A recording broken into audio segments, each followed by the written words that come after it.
अब सभी को जय मसीह की। और आज हम पढ़ेंगे पहला कुरिन्थियों उसके पहला अध्याय उसके 4 आयत से पढ़ेंगे। और आज का हमारा टॉपिक है वचन और ज्ञान में धनी बनो।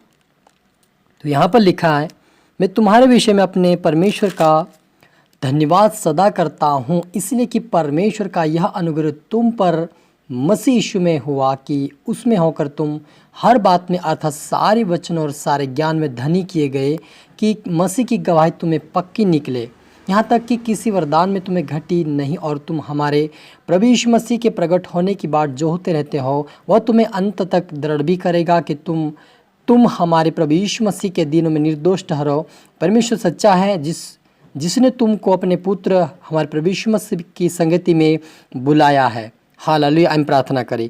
धन्यवाद मेरे ईश्वर आजा, मेरे प्रभु जी, मेरे पिता, आज के वचन आज के कलाम से मेरे पिता आप हर एक से बात करें प्रभु जी। आज का वचन हर एक के जीवन में सोगुना फैलाए प्रभु जी। जो भी आपके बेटा बेटी आज का वचन सुने या देखे वह आशीष पाए पिता, और वचन और ज्ञान में धनी होने पाए, और पवित्रता प्रार्थना में वचनों में बढ़कर आपके राज्य के वारिस बने। सोहन दे ईश्वर आजा सभी की तरह आत्मा सौंपते। पवित्र आत्मा जी आप मेरे मुख से होकर बोले, हर एक से बातचीत करें, और आज का वचन हर एक जीवन सोगुना फैलाए मेरे पिता। ये प्रार्थना दुआ यीशु तेरे मीठे मधुर नाम से मांगते हैं, आमेन।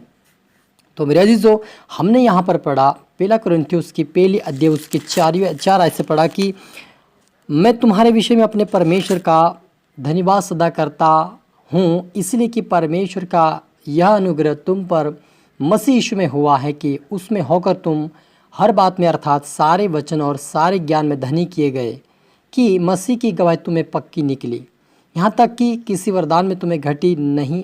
और तुम हमारे प्रभु यीशु मसीह के प्रकट होने की बाट जो होते रहते हो, वह तुम्हें अंत तक दृढ़ भी करेगा, कि तुम हमारे प्रभु यीशु मसीह के दिन में निर्दोष ठहरो। परमेश्वर सच्चा है, जिसने तुमको अपने पुत्र हमारे यीशु मसीह की संगति में बुलाया है। हालेलुया। तो मेरे जीजो, यहाँ पर हमने पढ़ा एक पहला पॉइंट पहला कुरिन्थियों उसका पहला अध्याय उसकी 5वीं आयत में पढ़ा कि उसमें होकर तुम हर बात में अर्थात सारे वचन और सारे ज्ञान में धनी किए गए। हालेलुया। मेरे आज जो आप और मुझे प्रभु यीशु मसीह ने इसीलिए बुलाया था कि हम उसके वचन में उसके ज्ञान में धनी किए जाए, क्योंकि संसार का ज्ञान मूर्खता मेरे अजीजों, और वो प्रभु यीशु मसीह हमें दृढ़ भी करेगा। यदि यीशु मसीह के ज्ञान को हम प्राप्त करेंगे, यीशु मसीह के वचन को प्राप्त करेंगे, तो यीशु मसीह हमें उस ज्ञान में हमें धनी करेगा, और हमें कोई घटी नहीं होगी, और हम प्रभु यीशु मसीह के और यीशु मसीह के पवित्रताएं में और वचन में बढ़ते चले जाएंगे। और यीशु मसीह कहता है पौलुस कहता है कि परमेश्वर सच्चा है, जिसने तुमको अपने पुत्र हमारे प्रभु यीशु मसीह की संगति में बुलाया है। मेरा जी, जो प्रभु यीशु मसीह आप और मुझे इसीलिए संगति में बुलाया, ताकि हम उसके वचन में उसके ज्ञान में धनी किए जाए, क्योंकि संसार का ज्ञान मूर्खता। मेरा जी, जब हम आगे पढ़ते हैं पहला कुरिन्थियों उसके पहला अध्याय उसके 19वीं आयत से पढ़ते, क्योंकि लिखा है, मैं ज्ञानवानों के ज्ञान को नष्ट करूँगा, समझदारों की समझ को तुच्छ कर दूंगा। कहाँ रहा ज्ञानवान, कहाँ रहा शास्त्री, कहाँ रहा इस संसार का विवादी? क्या परमेश्वर ने संसार के ज्ञान को मूर्खता नहीं ठहराया? हालेलुया। तो मेरे अजीज, जो प्रभु यीशु मसीह ने संसार के ज्ञान को मूर्खता ठहरा दिया है, वो कैसे? आप और मुझे चुनकर अपना ज्ञान देकर, अपना वचन देकर हमें ज्ञानवान बनाकर संसार के ज्ञान को तुच्छ कर दिया। हालेलुया। क्योंकि जो हमारा ज्ञान था मेरे अजीजों, वो हमारी बुद्धि के साथ हम इस्तेमाल करते थे, और वो हमारा जो ज्ञान है वो आत्मिक रीति से नहीं बढ़ा सकता, वो आत्मिक उन्नति नहीं करवा सकता, और परमेश्वर के ज्ञान में धनी नहीं कर सकता, वो हमें स्वर्ग तक नहीं पहुंचा सकता। वो ज्ञान हमारे पास था। लेकिन परमेश्वर यीशु मसीह का ज्ञान वो है जो हमें आत्मिक उन्नति करवाता है, प्रार्थना में बढ़ाता है, वचन में बढ़ाता है, और ज्ञान में बढ़ाता है, और उसके राज्य के वारिस भी हमें बनाता है। इसीलिए प्रभु यीशु मसीह कहता है, पौलुस कहता है प्रभु यीशु मसीह के वचन से कि अर्थात सारे वचन और सारे ज्ञान में धनी किए गए। आप और मैं धनी किए गए प्रभु यीशु मसीह के वचन और प्रार्थना और उसके ज्ञान में, क्योंकि मेरे जो हमारा जो ज्ञान है वो ज्ञान हमें स्वर्ग तक नहीं पहुंचा पाया। इसीलिए प्रभु यीशु मसीह आप और मुझे चुन कर अलग किया है। आप और मेरा ज्ञान इस संसार के पापों का और हमारे पापों का अंत नहीं कर पाया, और हमें क्षमा नहीं मिली आप और मेरे ज्ञान के द्वारा। इसलिए परमेश्वर ने अपने पुत्र को भेजा, ताकि उसके द्वारा हम ज्ञान प्राप्त करें और पापों की क्षमा भी प्राप्त करें। क्योंकि मेरे अजीजों, प्रभु यीशु मसीह का वचन ऐसा ज्ञान है जो हर कोई प्राप्त करता है वह अनंत जीवन को प्राप्त करता है और उसके जीवन से हर पाप धुल जाते हैं प्रभु यीशु मसीह के लहू के द्वारा। तो आप पर मुझे वो ज्ञान मिला है जो स्वर्ग ज्ञान प्रभु यीशु मसीह का है, वही आप पर मुझे मिला है ताकि हम उसके राज्य के वारिस बने। और वे कहता कि संसार का ज्ञान मूर्खता है।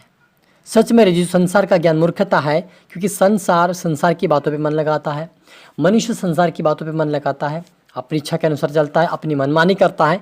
लेकिन प्रभु यीशु मसीह का जो ज्ञान है वो हमें पवित्र आत्मा के द्वारा हमें उत्साहित करता है और हमें आगे बढ़ाता है कि हमें क्या करना और क्या नहीं, क्या उचित है, क्या सही, क्या गलत है। वो सारी बातें की पहचान हमें प्रभु यीशु मसीह ज्ञान हमें करवाता है। लेकिन हमारा ज्ञान जो था संसार के सीमित था, संसार में ही था और संसार में ही मिट जाता, अनंत जीवन के वारिस हमें होने नहीं देता। लेकिन आज प्रभु यीशु मसीह इस वचन के द्वारा आप और मुझे चुना है ताकि हम उसके ज्ञान में धनी किए जाए और उसके द्वारा हम बदलाव लेकर, हमारे जीवन में बदलाव लेकर उसके राज्य के वारिस बने। ये प्रभु यीशु मसीह चाहता है। तो हमें ये ज्ञान मिला है, तो मेरे जी, इस ज्ञान को हमें ठुकराना नहीं चाहिए। ये ज्ञान हमें एक प्रभु यीशु मसीह के लोहो कीमती बहाने के द्वारा, परमेश्वर अपने पुत्र यीशु मसीह के बलिदान करने के द्वारा हमें मिला है। ये कोई साधारण ज्ञान नहीं, ये एक स्वर्गीय ज्ञान है और जो प्राप्त करेगा उसके अनंत जीवन जरूर मिलेगा। क्योंकि इस ज्ञान के द्वारा हम चलेंगे, इस ज्ञान के द्वारा हम चलेंगे, दौड़ेंगे, फिरेंगे, बातें करते रहेंगे। इस ज्ञान को प्राप्त करने के द्वारा हम चलते और बोलते रहेंगे इस ज्ञान को, तो इस ज्ञान के द्वारा ही हमें अनंत जीवन मिलेगा। संसार में भी हमें आशीष मिलेगी, चंगाई मिलेगी, बरकत मिलेगी और स्वर्ग राज्य में अनंत जीवन हमें मिलेगा प्रभु यीशु मसीह के द्वारा। तो इस ज्ञान को हमें नहीं छोड़ना है, इस ज्ञान को हमें नहीं त्यागना है, इस ज्ञान को हमें पढ़ते रहना है, वचन को पढ़ते रहना है, ज्ञान को स्मरण करते रहना है। हमें ज्ञान को हमारे जीवन में बार बार बोलते रहना है, इस वचन को, ताकि इस ज्ञान को, इस वचन को प्राप्त करके हम मोक्ष प्राप्त करें, अनंत जीवन को प्राप्त करें और उसके राज्य के हम वारिस बने। और आए हम मिलकर प्रार्थना करें। धन्यवाद मेरे प्रभु यीशु मसीह, मेरे पिता, जितने आपके बेटा बेटे देख रहे सुन रहे पिता, आज का वचन सुने और देखें, उनको आशीष मिले पिता। आज से आत्मिक उन्नति करने पाए, वचन में बढ़ने पाए, पवित्रता में बढ़ने पाए, आपके राज्य के वारिस बने, कोई भटकने ना पाए पिता। लेकिन आज का वचन सुनकर इनका जीवन का, इनका हृदय बदले और तेरे राज्य के वारिस बने। सोनद मेरे ईश्वर राजा सभी तो आत्मा सौंपते मेरे पिता। प्रार्थना सुना, आशीष किया, धन्यवाद। हर एक से बातचीत किया, धन्यवाद। ये प्रार्थना दुआ यीशु तेरे मीठे मधुर नाम से मांगते हैं, आमीन। तो मेरे अजीजों, मैं आशा करता हूँ इस वचन से प्रभु आपसे बातें किया होगा। अब इसको दोबारा सुने, लाइक करें, शेयर करें, सब्सक्राइब करें, ताकि प्रभु आपको दुगनी आशीष दे। और आप सभी को फिर से मेरी तरफ से गॉड ब्लेस यू ऑल। अगली वीडियो मिलते सबको फिर से मेरी तरफ से जय मसीह की।